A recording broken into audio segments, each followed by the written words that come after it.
নমস্কার বন্ধুরা, সুবলয় রান্নাঘরে আপনাদের স্বাগত। আজ বানাবো আমি কক চিকেনের পাতলা ঝোল। নিয়েছি এখানে 500 গ্রামের মতন হচ্ছে চিকেন, 3টে পেঁয়াজ, একটা টমেটোর, আদা রসুন বাটা, আন্দাজ মতন হলুদ দিতে হবে, আর এখানে 1 চামচ জিরে গুঁড়ো, 1 চামচ ধনে গুঁড়ো, কাঁচা লঙ্কা বাটা আছে। ওখানে আলুটা ছাড়িয়ে রেখেছি। এর 3টে মতন আলু নিয়েছি। আলুটাকে আমি কেটে ভেজে নিচ্ছি। কড়াটা গরম হয়ে গেছে, দিয়ে দেবো সর্ষের তেল।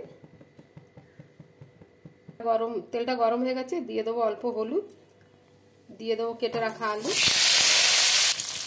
আলু ভাজার সময় তেলে একটু হলুদ দিলে তেলটা ছিটকায় না। আলুটা লাল লাল করে ভাজা হয়ে গেছে, আলুটা আবার তুলে নেবো।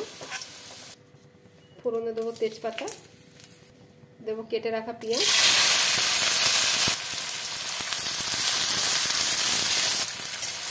পেঁয়াজটাকে আমি লাল লাল করে ভাজবো। পেঁয়াজটা ভাজা হয়ে গেছে, দিয়ে দেবো আন্দাজ মতন হলুদ, দিয়ে দেবো ধনে গুঁড়ো, দেবো জিরে গুঁড়ো, দিয়ে দিলাম আদা রসুন বাটা, কাঁচা লঙ্কাও বাটা, দেবো অল্প জল। মশলাটাকে ভালো করে কষাতে হবে। দিয়ে দেবো কেটে রাখা টমেটো, দেবো স্বাদ মতো লবণ। টমেটোর সাথে সাথে আমি লবণটা দিলাম, আমার টমেটোটা গলে যাবে। টমেটোটাকে একটু এইভাবে করে দিতে হবে। আমার মশলাটা কষানো হয়ে গেছে, দিয়ে দেবো চিকেনটা। চিকেনটাকে ভালো করে কষাতে হবে মশলার সাথে। চিকেনটা ভালোভাবে কষানো হয়ে গেছে, দিয়ে দিলাম আলু। আলুর সাথে কিছুক্ষণ কষাবো।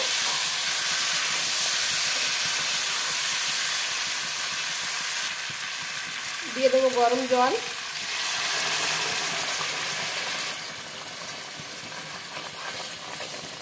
ঢাকনা লাগিয়ে সেদ্ধ হতে দেবো। আমি চিকেনটা আলুটা একসাথেই সেদ্ধ করব। আলুটা দেওয়া হয়ে গেছে, আলু আর চিকেন দুটোই সেদ্ধ হয়ে গেছে। দিয়ে দিলাম গরম মশলা, দেবো ধনে পাতা।